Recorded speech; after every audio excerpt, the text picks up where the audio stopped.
Hola, bueno, vamos a dar inicio hoy a nuestra clase de seminario de teología una vez más, hoy a través de un video, pues por las circunstancias que ya conocemos. Y habíamos dejado nuestra clase en el versículo 18, en el capítulo 18 del libro de Josué, en donde el pueblo de Israel ya estaba entrando a la repartición de la tierra y estaban trazando las fronteras. Hoy vemos en el capítulo 19 la porción del versículo 1 al 9 acerca de la herencia que le correspondió a Simeón o a la tribu de Simeón. El capítulo 19 describe esta última repartición entre las tribus que estaban pendientes por poseer la heredad, y hay una descripción parcial de cada paso, porque mientras en el caso de Judá y Benjamín se mencionaron los límites, las ciudades, las aldeas, en fin, en estos casos se mencionan solo las ciudades y algunos límites, pero muy reducidos, muy puntuales, muy especiales. Dentro de la herencia de Simeón, lo que podemos encontrar es que Simeón queda dentro de la tribu de Judá. Es un pequeño espacio que le entregan a Simeón dentro de la tribu de Judá, en reconocimiento a algo que vimos en el capítulo 49 del libro de Génesis. Yo quiero que lo leamos, Génesis 49:7. Vamos a buscarlo y lo leemos. Génesis 49, capítulo 49, versículo 7. Vamos a ver, tengo aquí un problema técnico, pero ya les soluciono la situación. Génesis 49, 7. Mientras tanto, váyalo buscando usted allá en su Biblia.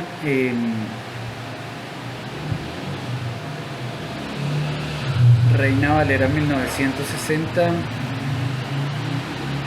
Génesis 49. Versículo 7 dice: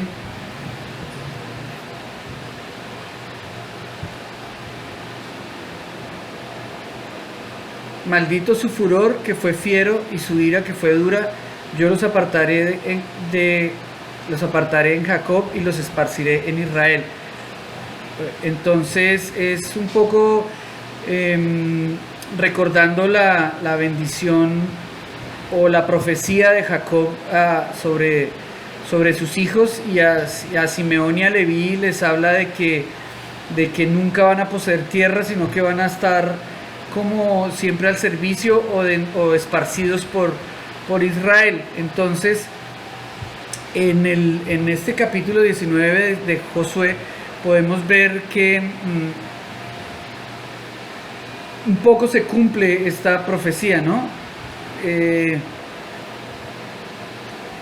Realmente lo que ocurrió con Simeón es que fue adherido a la tribu de Judá, y más tarde cuando el reino se divide, Simeón se adhirió ya oficialmente a la tribu de Judá. Eso lo van a ver más adelante, durante el reinado de Jeroboam, hijo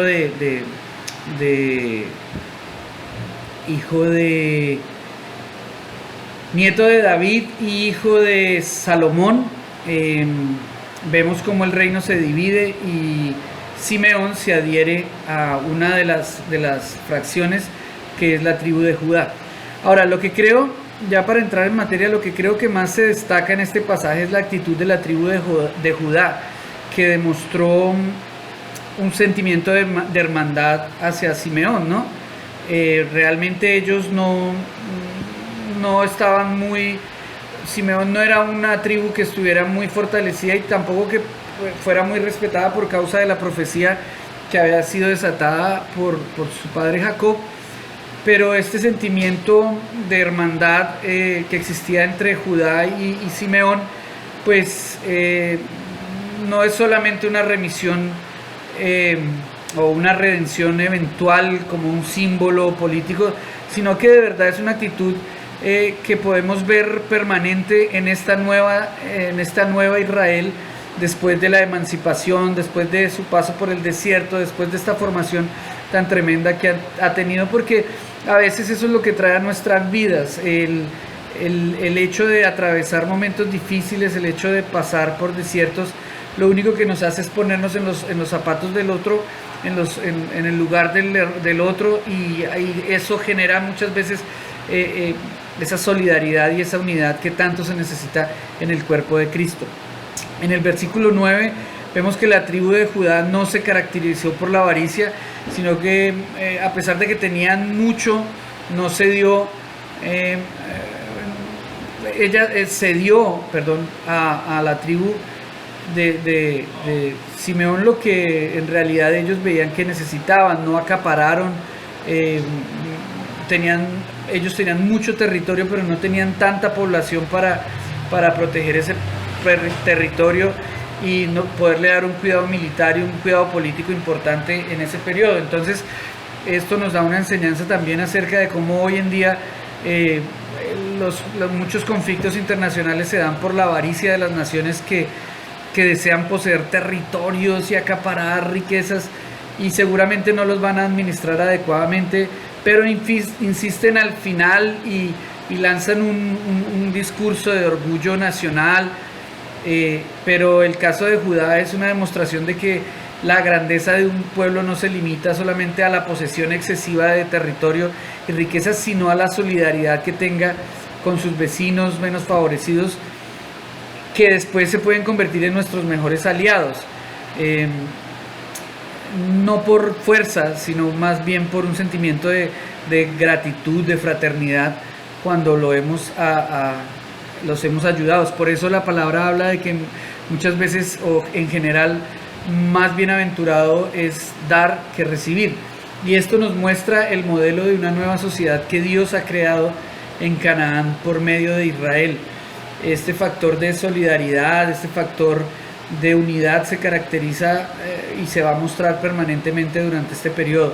El dueño de la tierra es quien puede disponer de ella y redistribuirla como crea conveniente. El dueño de la tierra no es otro, sino que durante el libro de Josué hemos visto que los tesoros, todo lo que se conquista durante las batallas siempre ha sido entregado al Señor, y el Señor en este caso también es el dueño de la tierra de Canaán, que ha sido entregada solamente para que el pueblo de Israel la haga crecer, la fructifique, la sojuzgue, la cultive.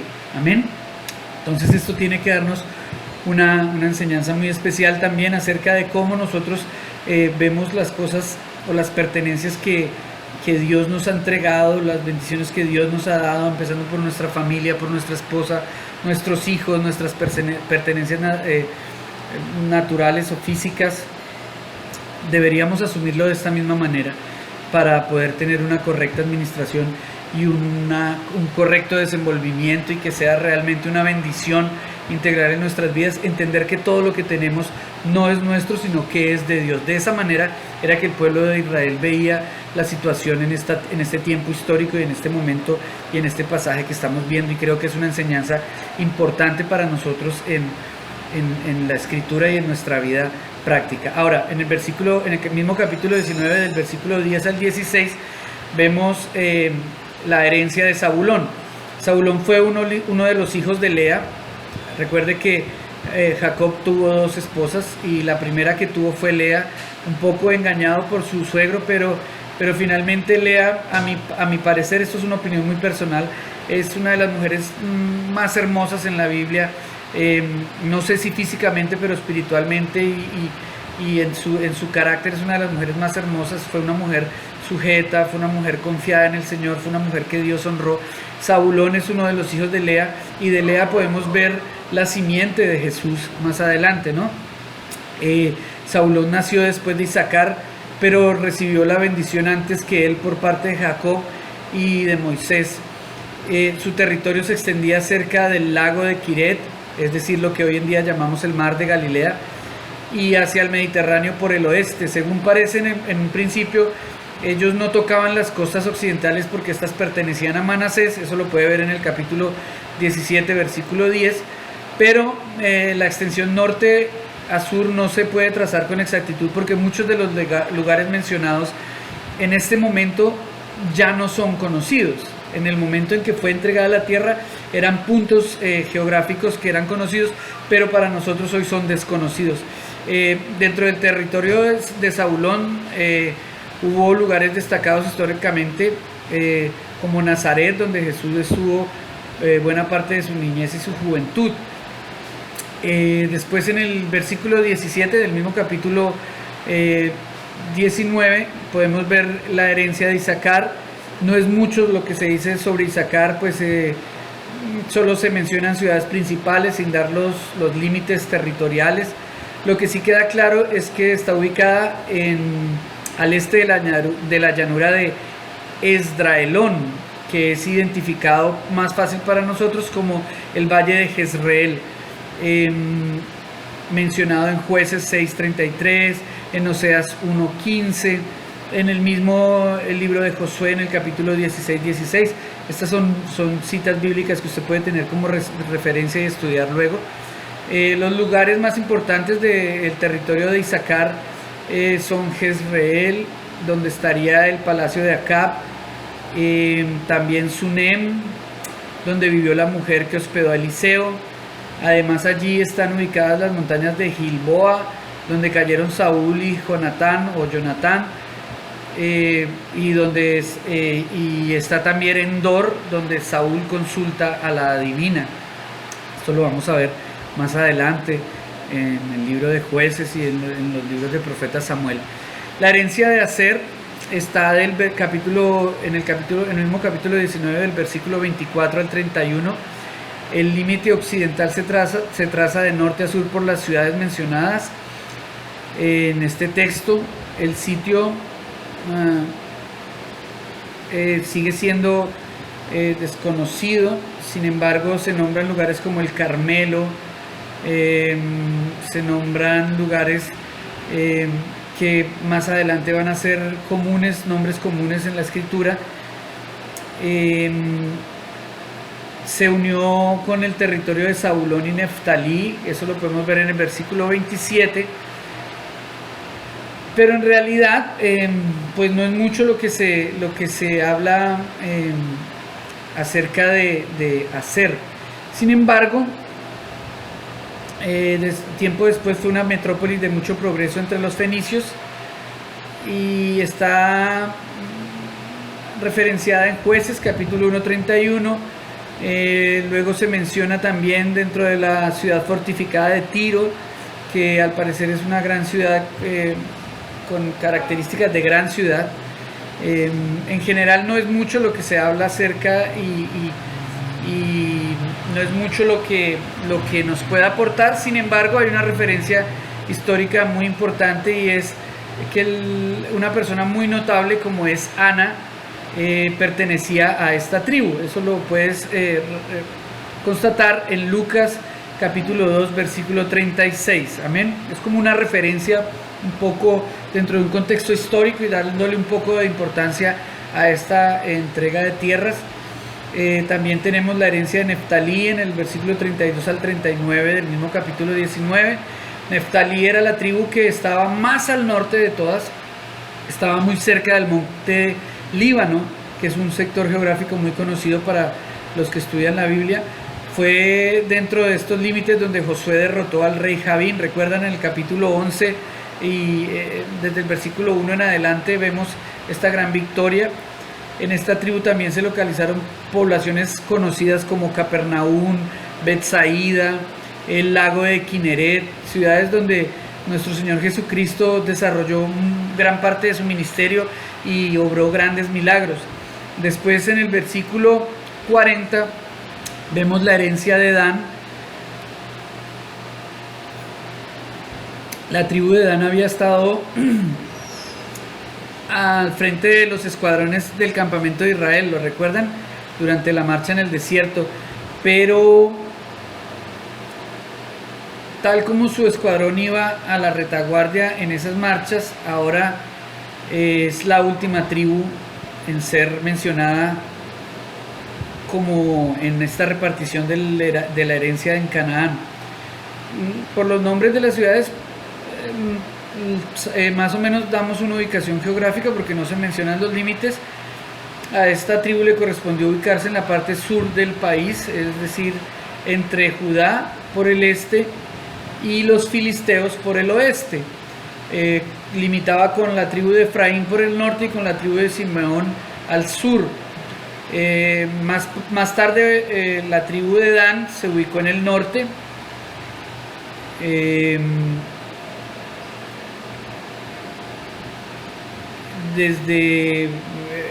Digamos que desde la conquista del Esem, más o menos, la ubicación de la tribu de Dan es una tribu ciudad, pero no tenemos grandes, digamos, indicativos geográficos como para dar una gran ubicación. Más bien lo que sí podemos resaltar de la tribu de Dan es que se caracterizó por su valentía y disposición para la guerra. Militarmente fue una mano derecha de Josué en esta conquista, y por eso le tocó, pienso yo, estar cerca de los filisteos. De la tribu de Dan saldría Sansón, que es un personaje histórico y un líder histórico a nivel de combate. En el libro de los jueces lo podremos estudiar más a profundidad. Después sigue algo importante, que es la herencia de Josué, capítulo 19, versículo 49 al 51. No es claro acerca de cuándo Dios prometió la herencia a Josué, pero esto sucedió más o menos cuando se le dio la promesa a Caleb. El lugar escogido fue el monte de Efraín, que pertenecía a su tribu. Además, el sitio necesitaba ser reedificado. No estaba plenamente establecido como las otras ciudades. Es un ejemplo para nosotros de que la promesa había de alcanzarla y no se trataba de un ahorro, digamos, algo que le iba a ser entregado ya 100% resuelto, sino que seguía siendo parte del proceso de Josué, levantar la ciudad, conquistar el territorio, como lo vimos también con Caleb. Es de destacarse algo importante en Josué, y es que no se presenta él reclamando su heredad para sí sin el consentimiento del pueblo, y vemos a Josué escuchando primeramente la voluntad de Dios. Solo después de que se le ofrece la herencia, él solicita esa herencia, que aún, vuelvo y hago énfasis en esto, necesita reconstruirse a partir de las ruinas que han quedado allá en este monte.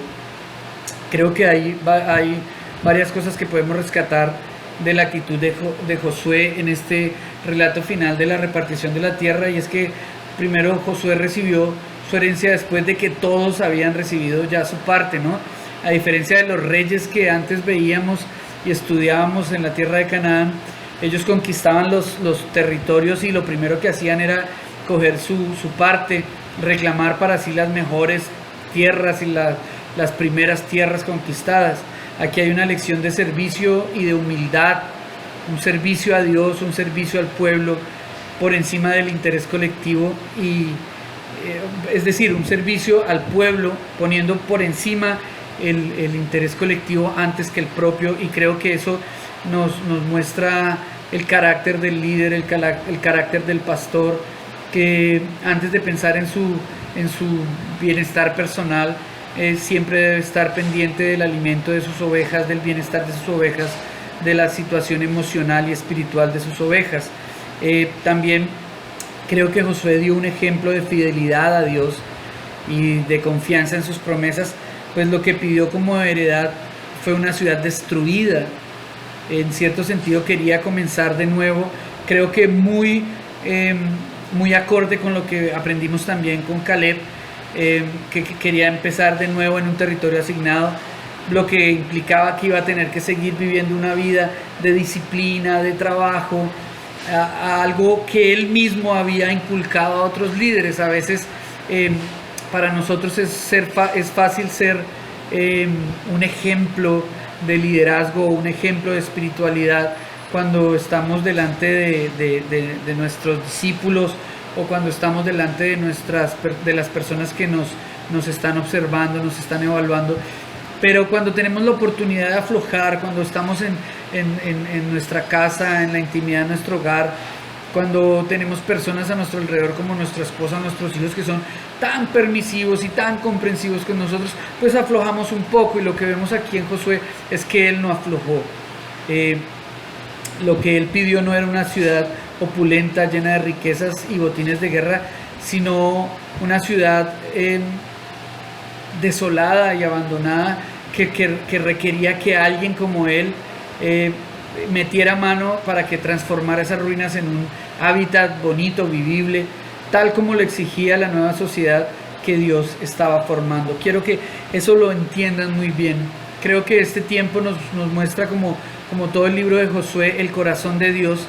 Creo que a más de ver milagros sobrenaturales, a más de ver pueblos siendo formados, lo que más nos muestra el libro de Josué en todas sus páginas, en todos sus capítulos, en cada uno de sus versículos, es el carácter de Dios. Creo que acercarnos a Josué con esta motivación ha sido una enseñanza impresionante durante este semestre, y es descubrir el carácter de Dios, cómo es que a Dios le gusta que se hagan las cosas, cómo es que Dios anhela que nosotros nos comportemos, cómo es que Dios desde el Antiguo Testamento está formando el carácter de Cristo en hombres como Josué, en hombres como Caleb, en hombres como el mismo Moisés, el mismo Aarón. Entonces creo que ha sido una enseñanza muy especial acerca de lo que podemos ver en el corazón de Dios a través de este libro. Ahora, el capítulo 20 inicia hablando de algo muy especial que también nos vuelve a confirmar el carácter de nuestro Padre, y es las ciudades de refugio. El capítulo 20 del versículo 1 al 9, nos habla de estas ciudades de refugio, que eran ciudades de asilo para aquellos que habían cometido crímenes accidentales, ¿no? Lo más importante de este pasaje es que nos revela lo que fue la voluntad de Dios para este pueblo nuevo. Dios estaba formando una nueva sociedad que debería caracterizarse, entre otras cosas, por la compasión hacia los que quebrantaban la ley sin una mala intención, sin nacer de rencores previos. Entonces, un poco nos muestra a Dios cómo cuando alcanzamos un proceso, cuando vivimos un proceso por Dios, Él también cambia su comportamiento con nosotros. Amén.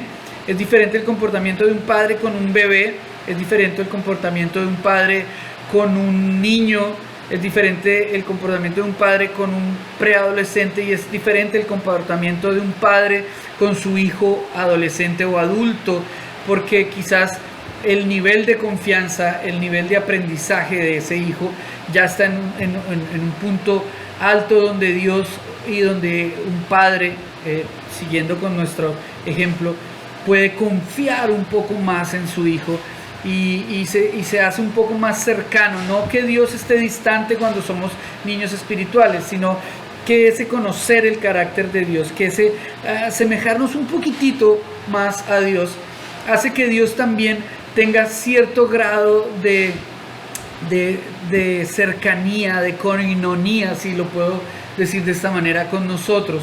Y un poco sin ser alcahueta, sin ser cómplice de nuestro pecado, a través de Jesucristo Dios aprendió también a entender nuestra debilidad en la carne y nuestra lucha, porque finalmente vamos a seguir siendo pecadores, pero una cosa es ser pecador deliberado, una cosa es el pecado de un cristiano inmaduro, al pecado de un cristiano que ha estado luchando con un hábito difícil, y eso genera una cercanía de Dios con nuestra necesidad. El apóstol Pablo decía que 3 veces le había pedido al Señor que le quitara algún aguijón en la carne que lo atormentaba de parte del diablo, y que podría ser esto más que una tentación o una debilidad espiritual. Sin embargo, el Señor le había dicho: no te preocupes, Pablo, gózate en tu debilidad, porque en esa debilidad lo único que vas a encontrar es mi gracia, y mi gracia es todo lo que te basta. Y yo creo que en estas ciudades de refugio hay una importante enseñanza, y es esta: entender que Dios ha generado lugares de misericordia. Hoy nos cubre la gracia en general, pero allá en tu lugar secreto, allá donde tú te puedes ir a esconder cuando la has embarrado, cuando has gritado, cuando has fallado, cuando has cometido algún error, allá en ese lugar de secreto es como una especie de ciudad de refugio donde nadie te va a juzgar, donde nadie puede venir a cobrártela, sino que por el contrario lo que vas a encontrar es ese lugar de restauración en el cual Dios habita. Amén. Ahora, eran 6 ciudades, las mencionadas en este texto: Kedes, Siquem, Kirat Arba, lo mismo, es el mismo Hebrón, la tierra de Caleb, Becer, Ramot y Golat. Estas 3 últimas están del lado de Transjordania, es decir, al otro lado del Jordán. De esas, Siquem y Hebrón fueron santuarios antiguos. La manera este es un sistema que Dios diseñó en la Canaán, en la época de Canaán, para interrumpir una escalada de violencia que fue propuesta años antes por el ojo por ojo y diente por diente. Esto permitía que un asesino pudiese huir a una de estas ciudades y ahí librarse de la ley de la venganza.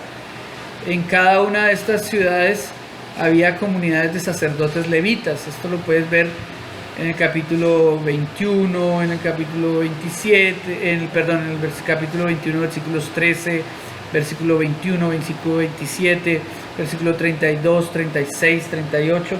Y el propósito de estas ciudades era facilitar un exilio temporal para el fugitivo. Primero, para salvar su vida de aquel que podía tomar venganza.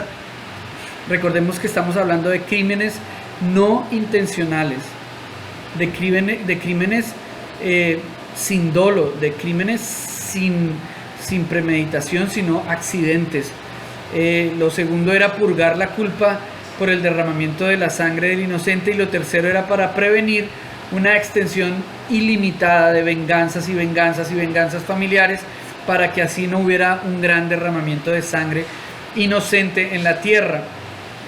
Un poco de esto podemos ver en Deuteronomio 19:10. Les recuerdo que ahí es donde habla de tomar venganza, y ojo por ojo, y diente por diente, y sangre por sangre. Entonces, esta era una forma de Dios no traer ese derramamiento de sangre generacional a la nueva tierra prometida, donde fluía leche y miel, donde todo el sistema iba a ser diferente, sino que por el contrario, Dios quería generar una especie de oasis legal, donde estas personas que no hubieran premeditado sus crímenes, sino que en accidentabilidad hubieran cometido un crimen y hubieran ofendido a alguien, pudieran refugiarse y no ser agredidos. Amén. De acuerdo con el mandato de Dios, se debía llevar a cabo un procedimiento que permitía asegurar que se estaba salvaguardando la vida a un inocente y no a un asesino malvado. Para esto, el caso debía ser expuesto a los ancianos de la ciudad, y después el culpable, que había de comparecer ante una asamblea de una ciudad de estas de refugio, en donde determinaban si efectivamente la muerte había sido un accidente o no. Los ancianos debían hacer 3 cosas puntuales en este caso. La primera de ellas está en el versículo 4, y dice que debían aceptar al fugitivo entre ellos y traerlo dentro de la ciudad. La idea es recibirlo con ellos, como Dios recibe al que está abandonado dentro de su cuidado, ¿no? Veamos el Salmo 27:10. Salmo 27:10.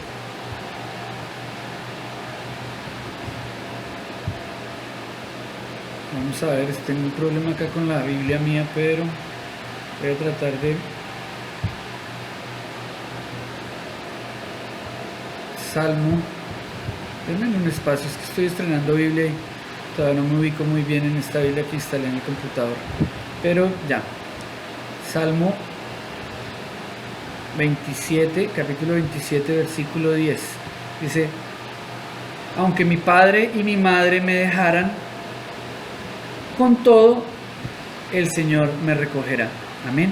Entonces, es un poco lo que Dios estaba mostrando en este pasaje de cómo los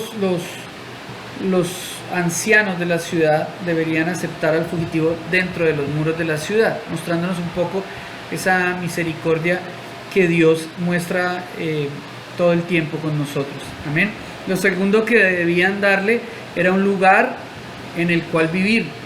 Los judíos o los rabinos judíos enfatizaban la importancia de esta incorporación del fugitivo a la comunidad mediante el trabajo que los disponía posteriormente para aportar a la comunidad. Esto podía llegar a ser una imitación de lo que Dios nos muestra en el Salmo 68:6. Vamos a verlo. Salmo 68:6.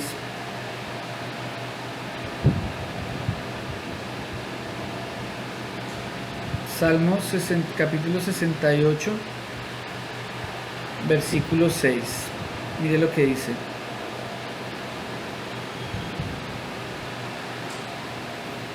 No sean vergonzosos por causa mía los que en ti confían, oh Señor Jehová de los ejércitos. No sean confundidos por mí los que te buscan, oh Dios de Israel. Es decir, que el que buscaba el favor de Dios debería empezar a tener una vida integral, ¿cierto? Y darle un ambiente de refugio real a estos que huían angustiadamente. El Salmo 32:7 también nos habla acerca de esto. Miren lo que dice. Salmo 32, versículo 7.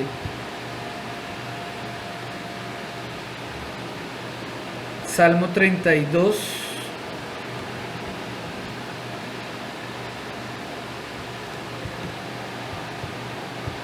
Salmo 32.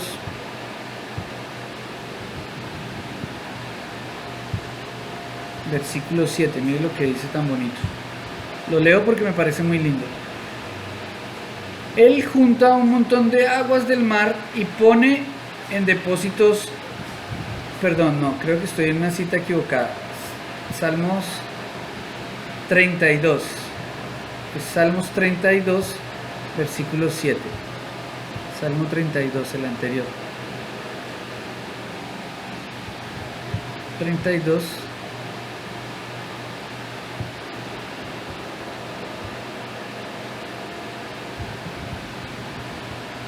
Salmo 32, versículo 7 dice: Tú eres mi refugio, me guardarás de la angustia, con cánticos de liberación me rodeaste. Y al final hay un Selah, que es como un espacio de tiempo entre la melodía, que nos habla también del Selah que brindaba esta ciudad de refugio, y es un espacio de paz, de tranquilidad para aquel fugitivo. Aparte de eso, los ancianos también deberían proteger al fugitivo cuando el vengador de la sangre, es decir, el ofendido, el familiar que está reclamando venganza, viniera a buscar al asesino, ¿no? La comunidad debía proteger, la comunidad protectora no debía entregar al homicida, sino que debían resistir las demandas de aquellos que se consideraban defensores de la ley y el orden, pues ellos también eran defensores de una ley que estaba por encima de esa, ¿no? Defender la vida de un homicida no malintencionado y preservar así la tierra de una cadena de violencia. Estas ciudades de refugio se convierten en un lugar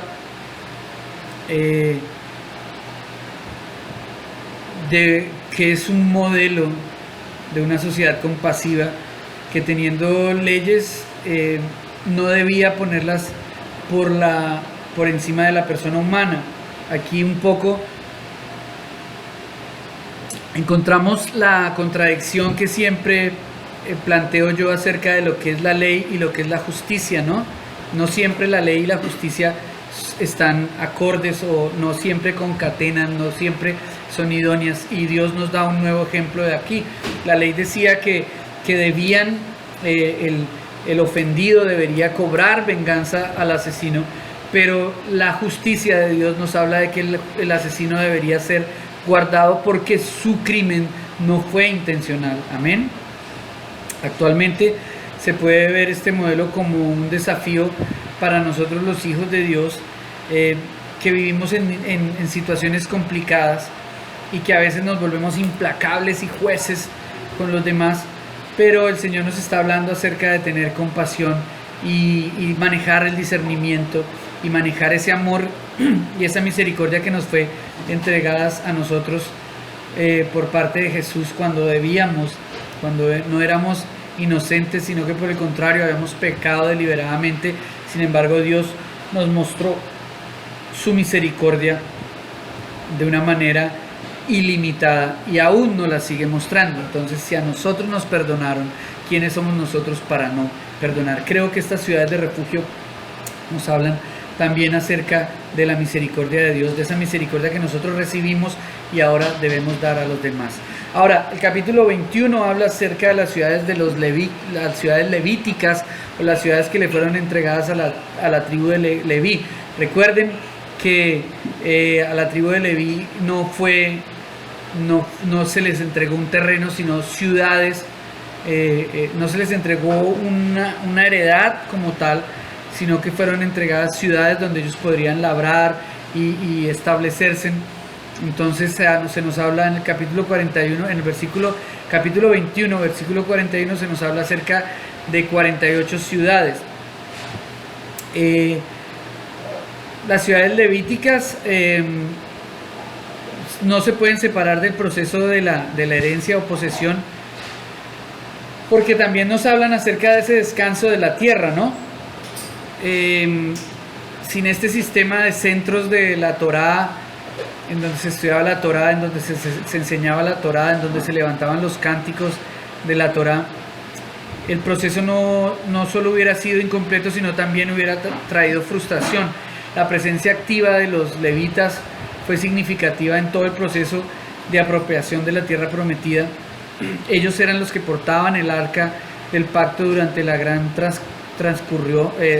durante la gran peregrinación del desierto y el avance a la tierra prometida, y ellos marcharon con el arca también alrededor de Jericó. Recuérdelo, capítulo 6 del libro de Josué. Estuvieron presentes en la reunión de la congregación en Siquem, lo que vimos en el capítulo 8 de los versículos 33 en adelante. También después de esta ocasión en Siquem, no se vuelve a mencionar el arca en el libro de Josué, pero sí se mencionan estas 48 ciudades donde los levitas van a funcionar como los interlocutores, es decir, ellos van a ser los interlocutores entre Dios y su pueblo. Ellos son los que van a seguir trayendo el mensaje al pueblo de Israel. Dios tiene gran cuidado en este periodo de la tribu de Leví, sin contradecirse un poco con lo que antes Jacob había profetizado sobre ellos, pero Dios tiene un cuidado muy especial de la tribu de Leví en este tiempo. Ahora, una visión del libro de Deuteronomio nos permite establecer cuáles eran las funciones pedagógicas de la tribu de Leví o de los levitas para la ciudad. Deuteronomio 8 del versículo 1 al versículo 10 nos dicen que ellos debían mantener viva la memoria histórica del pueblo por medio de los relatos y las tradiciones históricas. Es decir, gran responsabilidad de que la Biblia haya llegado a nosotros es a través de la tribu de Leví. El libro de Deuteronomio en el capítulo 5, versículos 6 al 21, nos habla de que la tribu de Leví o los levitas eran los que debían dar la enseñanza básica de principios de actitud y conducta al pueblo de Israel. Esto se llevaba, según la tradición judía, eso se llevaba en los primeros años de los muchachos, de los jóvenes.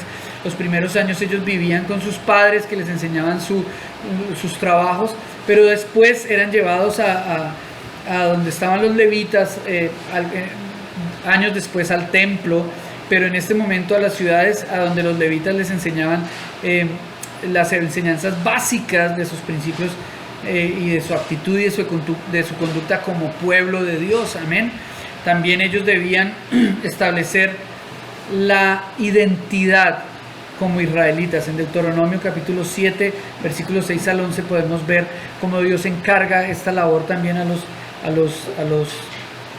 israelitas, a los levitas, para el pueblo de Israel, algo muy importante, algo que cobra mucho valor hoy en la tierra de Canaán, porque recuerden que ellos están rodeados, aún no solamente rodeados de tribus paganas, sino conviviendo con tribus paganas dentro de la tierra que Dios les ha entregado. Entonces los levitas también eran los encargados de formar esa identidad como pueblo de Dios, esa identidad como pueblo con Jehová de los ejércitos, y era una labor muy importante que ellos debían desarrollar en este tiempo.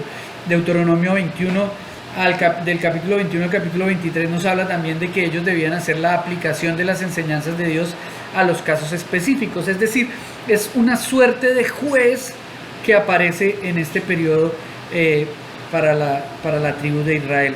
De esta manera se puede notar cómo la ley de Dios, sus enseñanzas, su meditación, iban a ser asequibles a toda la comunidad. No era solamente para los que en ese momento lideraban el pueblo o para los sacerdotes, no, era una enseñanza que iba a ser integral, iba a tener acceso todo el pueblo de Israel, y en esta época podemos ver que no había una centralización del culto, sino que habían 48 ciudades donde la gente asistía a escuchar la palabra, a aprender los principios, a formar su identidad, a entender quién era el pueblo de Dios y a valorar su lugar y su personalidad o su identidad como pueblo de Jehová de los ejércitos. Amén. La presencia de Dios era una realidad en cada habitación israelita, en cada tribu, en cada comunidad, porque en cada lugar habían levitas, sacerdotes que estaban hablando de eso. Ahora, vale la pena recordar quiénes eran los levitas. A esto se puede responder sencillamente que eran los descendientes de Leví, uno de los 12 hijos de Jacob. El libro de Génesis narra cómo Simeón y Leví estuvieron involucrados en una violenta ofensiva contra los cananeos debido a que se vengaron por la violación de la hermana Dina. Eso lo puedes leer en Génesis capítulo 34. Y esto trajo esto trajo como consecuencia que Jacob le cogiera fastidio a los cananeos y a los fereceos.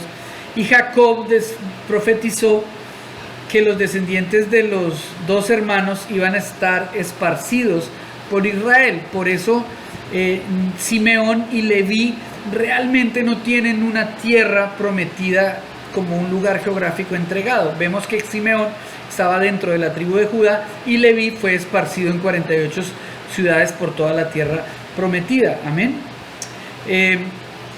Pero Dios a Leví lo dispuso como el pueblo a través del cual él iba a entregar las funciones sacerdotales. Los levitas fueron los maestros, los teólogos, los consejeros, los predicadores. Ellos integraron un cuerpo ellos integraron un grupo como un cuerpo de maestros que traían coherentemente todas las memorias y todas las historias de los grupos étnicos y de los grupos que fueron formando la nación de Israel, que hoy está establecida sobre la sobre la tierra de Canaán. Amén. Ahora, en el versículo 22 vemos cómo las tribus transjordánicas, es decir, las que iban a vivir al otro lado del Jordán, recuerden que antes de pasar el Jordán, en donde está ubicada la tierra prometida, hay unas tribus que la tribu de Rubén y la tribu de Gad y media tribu de la tribu de Manasés, que se establecieron en este lugar. ¿Listo? El punto de llegada para esta partida es el descanso que se ha obtenido de la guerra, es decir, el shalom de Dios. Dios ha llegado a ser una realidad gracias a la solidaridad y a la participación de todos los que han juntado sus esfuerzos. En el versículo 3, Josué destaca la actitud de estos pueblos, lo cual se convierte en este momento en un justo reconocimiento a la constancia y a la fidelidad que Dios ha tenido con ellos, pero también que ellos han tenido con la empresa que Dios les ha planteado. Además, vemos cómo subraya cómo Dios cumplió todas las promesas de entregarles, de poseer esta tierra y de obtener el reposo. Por lo tanto, ahora ellos también se hacen merecedores de disfrutar de ese descanso, ¿cierto? Era una tierra que ya se les había entregado anteriormente por parte de Moisés. En el versículo 2 y en el versículo 3 vemos que ellos regresan luego de demostrar su obediencia y su fidelidad a Dios, además de demostrar su fidelidad con sus hermanos. Y aunque no han poseído la tierra prometida, es importante tener esto en cuenta. Hay un contraste bonito que se va a dar en la segunda parte de este capítulo, donde los israelitas dudan de la fidelidad de estas tribus. Es probable que esta tropa de Gadaitas y Rubenitas y la media tribu de Manasés hubiera tenido contacto con sus familiares en forma eventual. Recuerden que ellos dejaron a sus mujeres y a sus hijos y pasaron el Jordán para batallar con Josué, pero no era lo mismo poder regresar para establecer de manera definitiva, o para establecerse de manera definitiva como sacerdotes, como cabezas de sus hogares, en sus familias, que me imagino yo muchos los estaban esperando. Se calcula históricamente que regresaron más o menos 40,000 hombres. Antes de regresar, en el versículo 5 vemos cómo estos hombres son exhortados por Josué a que vivan ahora de una manera piadosa, de una manera espiritual en sus tribus. Seguramente es un consejo muy pertinente en aquellos que tal vez se podían acostumbrar a las ventajas de la guerra y la posibilidad de ensanchar sus tierras por la codicia que despertaba en ellos las victorias militares que habían tenido. Josué hace un énfasis en no olvidar para qué han venido a esta tierra. Son un pueblo nuevo, una sociedad nueva, una alternativa nueva que Dios está dando como sociedad en medio de la tierra de Canaán, y que recuerden que Dios, más que ser, recuerden que este énfasis lo he hecho mucho anteriormente, más que traer un rasero o una espada contundente que trajo mortandad y derramamiento de sangre, Dios se ensañó fue con el sistema que los reyes políticos habían instaurado en este lugar. Y este llamado de atención que Josué está haciendo en este momento es un llamado a decirles que no vuelvan a ese sistema, que recuerden que eso era lo que odiaba a Dios. Dios quiere que todo sea común, sea un sistema comunitario en donde todas las cosas pertenecen a Dios, y la tribu de Israel o el pueblo de Israel simplemente es administrador de las cosas de Dios. Amén. En el versículo 7 y el versículo 8, Josué los devuelve con sus familias, con una recompensa material importante.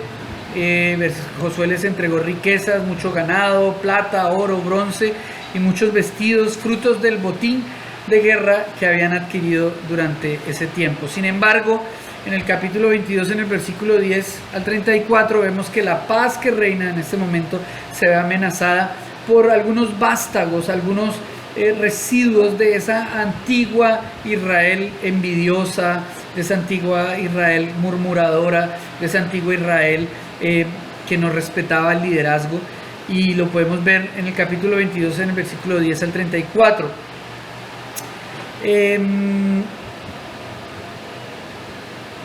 Aquí, por el contrario de ver el protagonismo de Josué, aparece un personaje importante que es el sacerdote Fineas, y esto nos muestra que en este periodo histórico de Israel, posiblemente, dicen los historiadores, el siglo 7 antes de Jesucristo, Jerusalén ya era el centro religioso reconocido como único centro religioso, y por ende cualquier tendencia a la descentralización del culto era vista como peligrosa para la unidad del pueblo. Sin embargo, aquí pasa algo particular, y es que las tribus transjordánicas, las tribus que están al otro lado del Jordán, levantan un altar a Dios, y esto despierta la suspicacia de Israel, que arma un ejército para ir al otro lado del Jordán y confrontar a estas tribus. Ellos construyeron un altar, las tribus de Rubén, de Gad y la media tribu de Manasés construyeron un altar muy grande, de tal manera que podía ser visto a ambos lados del río, lo que caracterizaba,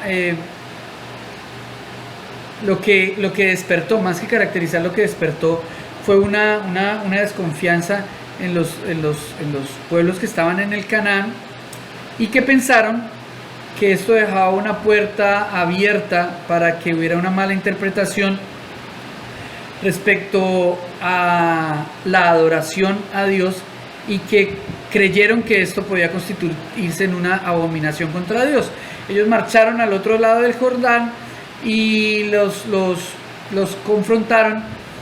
Sin embargo, lo que las tribus transjordánicas dijeron es: no, nosotros simplemente levantamos este altar como un altar de paz para darle sacrificios a Jehová, recordando la grandeza de Dios en toda esta empresa de conquista y ratificando nuestra rendición completa a Dios.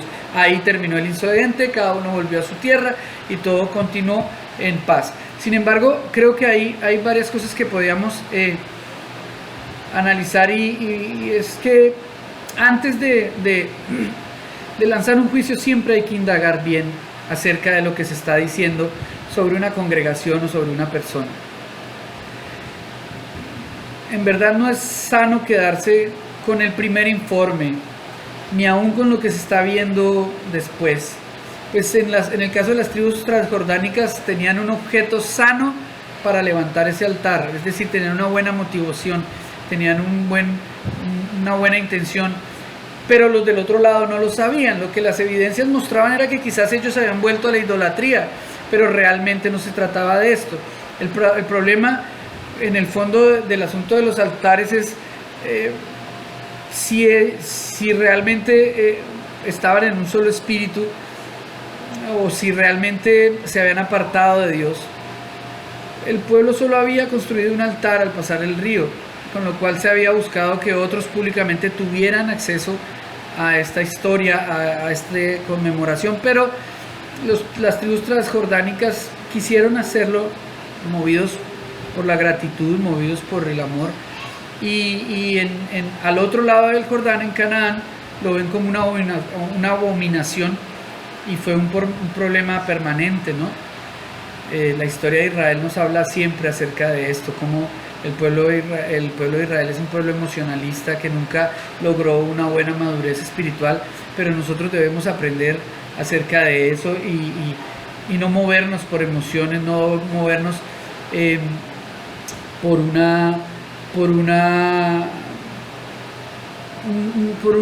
un ejercicio inmaduro de nuestro discernimiento, sino encontrar las razones, encontrar la guía de Dios siempre en cada situación. A veces yo veo que publican cosas contra los pastores, los mismos cristianos, de una manera inmadura, digo yo, porque poco beneficia al cuerpo de Cristo. No que yo esté de acuerdo con algunas actitudes incorrectas dentro del cuerpo pastoral, pero sí creo que deberíamos orar antes de hacer eso. A veces cuando yo veo que retuitean o que comparten publicaciones que hablan mal de la iglesia, de algunos pastores, de algunas doctrinas cristianas, digo yo, ¿con qué espíritu lo estarán con qué espíritu lo estarán promoviendo, lo estarán publicando? Creo que debemos tomarnos un tiempo para respirar profundo, buscar la presencia de Dios y preguntarle al Señor si realmente Él quiere que nosotros posteemos eso en nuestras redes sociales. Sé que muy pocos lo hacen. Yo he cometido también ese error. Algunas veces, y por eso me he vuelto muy prudente en mis publicaciones, y definitivamente tomé una decisión: nunca más volver a hablar ni de un pastor ni de una iglesia. Creo que es lo más prudente. y eso ha sido puesto por Dios en mi corazón.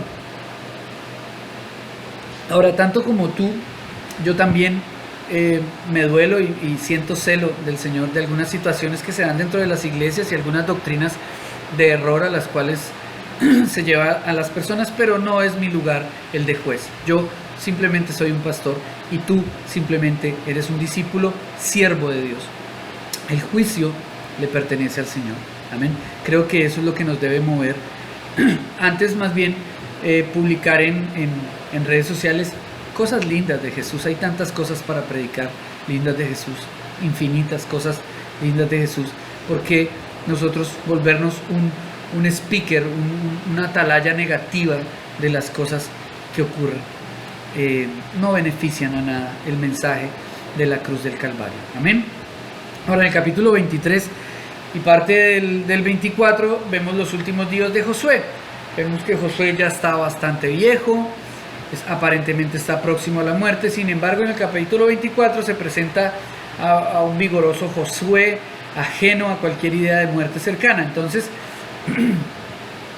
la conclusión que podemos ver es que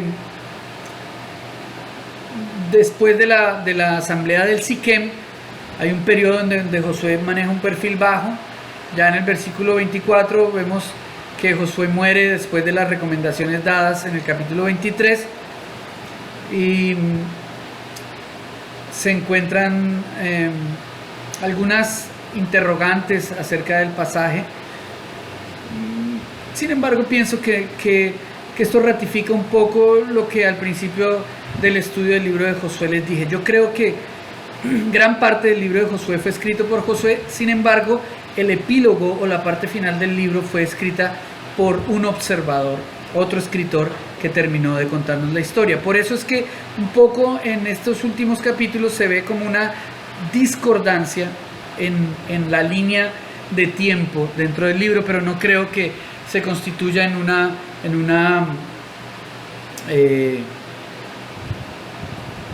digamos en una ¿cómo decirlo de una buena manera? No creo que sea una contradicción dentro de la historia o de la enseñanza del libro. Amén. El versículo 23 del capítulo el capítulo 23 del versículo 1 al 16 nos habla del hecho de que Josué sea el actor principal de este libro. No se pone en tela de juicio jamás. Refleja la actitud del líder que aún está al final de su pendiente, de su carrera, y vemos el carácter tan lindo de este líder al final de la historia. Él anhela ver hecha una realidad esa misión en la tierra que se ha poseído. El discurso de Josué combina elementos propios de la tradición histórica sagrada de Israel, referente a Jehová de los ejércitos, a sus bendiciones, a las estipulaciones, a sus mandatos. Luego comienza de nuevo con la historia, las bendiciones.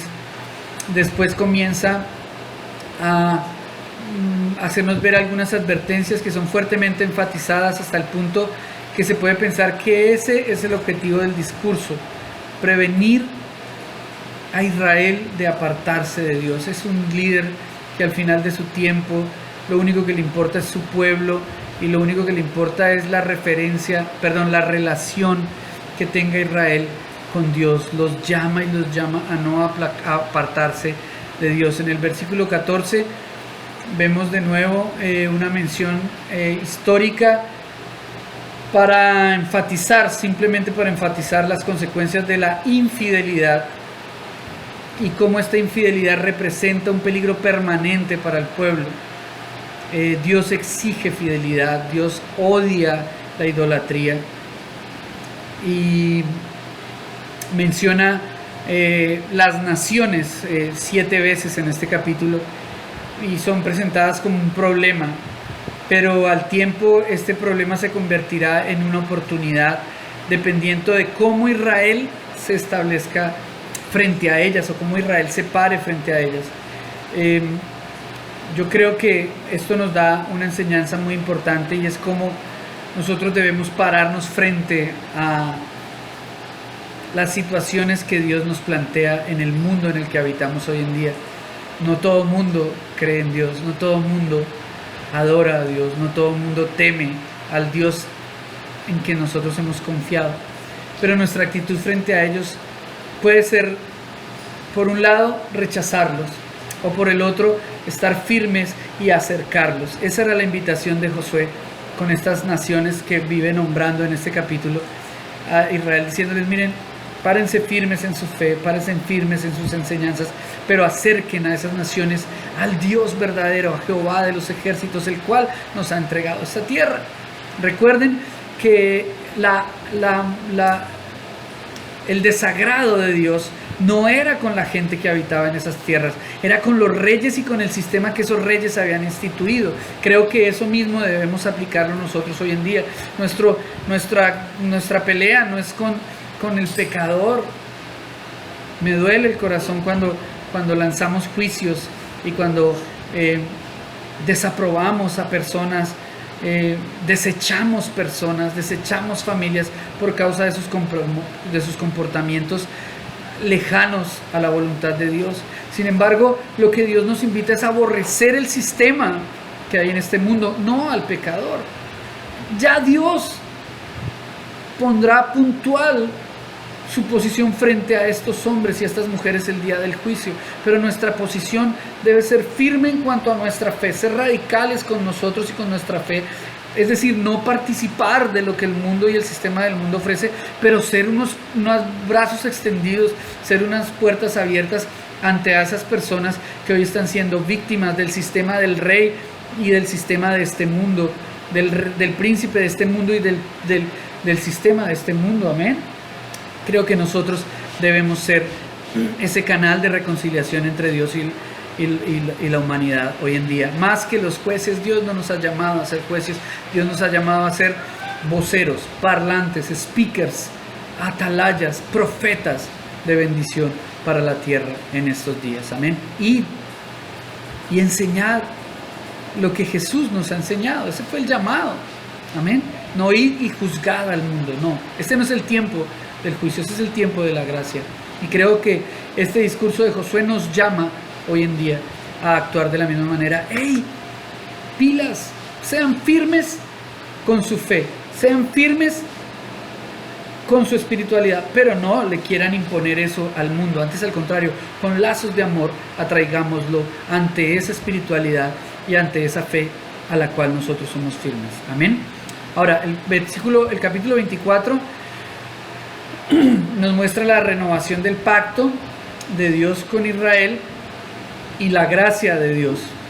Esta porción es una recopilación de la manera como Dios se manifestó a Israel en su historia, desde que llamó a Abraham hasta que trajo al pueblo a la tierra donde fluye leche y miel, en cumplimiento de la promesa divina. El versículo 2 anuncia a Jehová como Dios de Israel, subrayando su cercanía y compromiso con ese pueblo. No es como sinónimo del exclusivismo, pues siempre esta opción de Dios por el pueblo tenía una dirección inclusiva. Amén, atraer a los demás a ese amor también. En esto consiste la gracia de Dios, en que se recibe un regalo, una vida, una posibilidad, una oportunidad, sin haber tenido méritos para recibirlas, pero con el fin de reflejar esa nueva vida que ha sido, por la que hemos sido bendecidos, es decir, siendo bendición. Amén. Dios es el dador de la tierra por su amor al pueblo escogido. La razón es sencilla: era un elemento fundamental en la vida de cualquier comunidad de la antigüedad. La tierra era el centro alrededor del cual giraban muchos problemas y experiencias del pueblo en la historia del relato de Josué. La producción de alimento, la distribución de la tierra, la repartición de esta en las tribus. Todo esto nos muestra cómo ese espacio es clave para el desarrollo de la vida del pueblo. Y este no sería formado en plenitud si no poseía también esa tierra. Pero la posee siempre con la condición de que Dios sea reconocido como el dador de la tierra y por tanto el dueño de la tierra. Amén. El capítulo 24, del versículo 14 al 28, muestra la misma urgencia con la que Dios se dirigió a Josué en el comienzo de esta historia el entonces ahora del capítulo 1, versículo 2,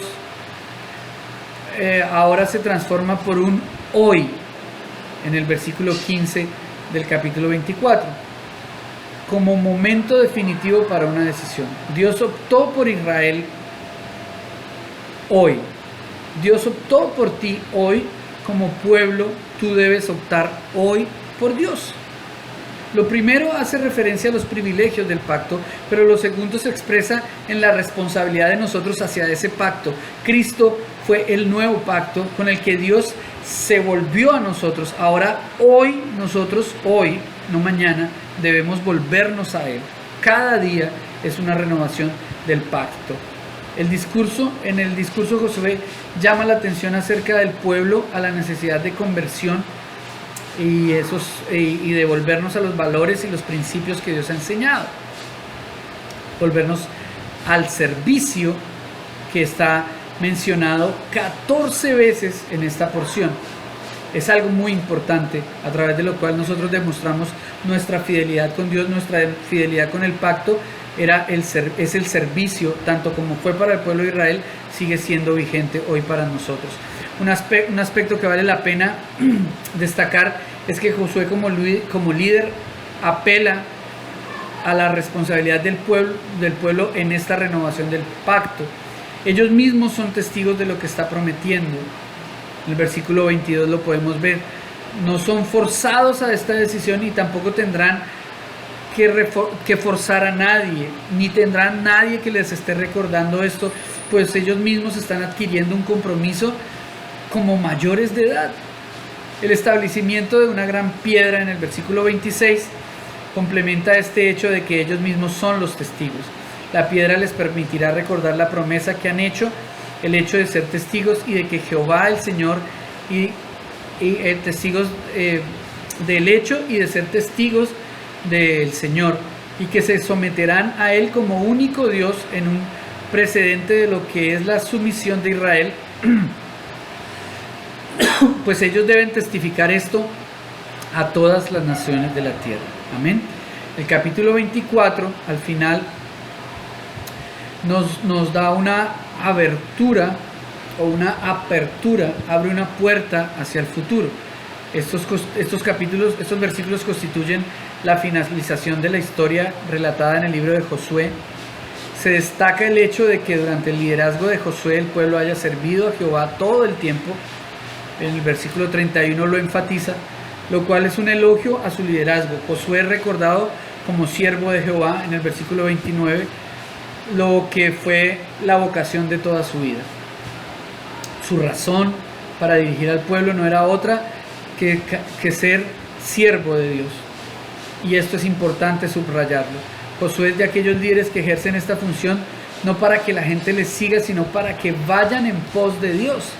Su destreza en el liderazgo, su disciplina, su testimonio eran características que podían facilitar el hecho de que el pueblo se fijara en él como el objeto de su fe y compromiso.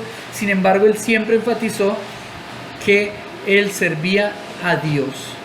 No cedió ante la tentación de dirigir la atención del pueblo hacia sí mismo de una manera egoísta y vanidosa, sino hacia Dios siempre. Estos versículos nos dan el relato de las sepulturas de Josué. Lo que sobresale es quienes fueron sepultados, ¿no? Fueron sepultados Josué, los restos de Josué que habían traído desde Egipto, Eleazar el sacerdote. Todos ellos eran hombres que marcaron hitos, que marcaron historia en el proceso de Egipto hasta del desierto hasta la tierra prometida. El pueblo de Israel recordó en este momento cómo ese ya es una puerta que se abre hacia el futuro, hacia las tierras, hacia las posesiones, pero el todavía no era un desafío aún hacia ese mismo futuro para seguir avanzando, para seguir conquistando. No era el tiempo de parar, era el tiempo de disfrutar el shalom de Dios, pero era el tiempo de seguir hacia adelante de una manera congruente con el pacto que Dios les había trazado hasta este punto. La desobediencia podía privarlos de esas bendiciones, o por lo menos aplazar el gozo de la vida plena que Dios les comenzó a dar en esta tierra prometida. Creo que esta es la mejor conclusión para este libro, para nuestro estudio. Has recibido mucho. Estás en un punto donde quiero felicitarte porque has sido perseverante, porque has sido consistente, porque no has fluctuado, porque aunque otros han caído a tu lado, otros han abandonado el seminario, tú has permanecido firme. Pero este no es el momento del descanso. Es el momento de disfrutar esa paz que Dios trae a nuestros corazones por la tarea cumplida. Sin embargo, larga carrera nos espera. Los felicito, les amo profundamente. Espero que el libro de Josué haya sido una gran enseñanza en sus vidas como lo fue para mí. Un ejemplo de vida. Josué y Caleb son dos de los personajes que más han enseñado y más han bendecido mi vida, a través de los cuales Dios ha hablado más. Estoy feliz de ser parte de esta formación y estoy feliz de que me hayas permitido ser tu maestro en este tiempo, y te motivo a continuar adelante, a vivir este tiempo en el shalom de Dios, a vivir este tiempo en la paz de Dios, a vivir este tiempo en la quietud de Dios. Son tiempos difíciles, estamos viviendo una pandemia, estamos viviendo un confinamiento, y en este tiempo lo más que puede venir a nuestras vidas, más que alimento, más que dinero, es la paz. El libro termina con la paz de Dios sobre la tierra. La tierra descansó de la guerra, y es la invitación de Dios a que descanses hoy en Él. Te amo con todo mi corazón, te bendigo, y quiero orar para terminar este segmento de nuestro semestre, que es el libro de Josué, y para abrir el siguiente, que es el libro de Ruth, impresionante, hermosísimo, que va a venir también con tremendas enseñanzas a nuestra vida. Amén. Cierra tus ojos y oremos. Señor, te doy muchísimas gracias por este tiempo, por tu palabra, por Josué, por Caleb, por cada uno de los hijos tuyos de Israel, Señor, que pasaron por este peregrinaje, que vivieron estas batallas tan sangrientas y que dejaron estas enseñanzas tan profundas en nuestro corazón, Señor. Hoy te pido que tatúes en nuestros corazones con una tinta indeleble cada enseñanza que vivimos durante esta tercera parte de nuestro semestre, Señor. Yo te pido que lo tatúes en el corazón de Betty, de Lucía, Señor, de cada persona que vea este seminario, Señor, para que podamos crecer, Señor, en liderazgo, para que podamos crecer en humildad, para que podamos crecer en obediencia a ti y en fidelidad al pacto que fue entregado por nosotros en la cruz del Calvario, por medio de Jesucristo. Gracias, Señor, por tu palabra, gracias por el seminario teológico de redención, y gracias por permitirme ser maestro en este tiempo. En el nombre de Jesús, amén y amén. Dios les bendiga.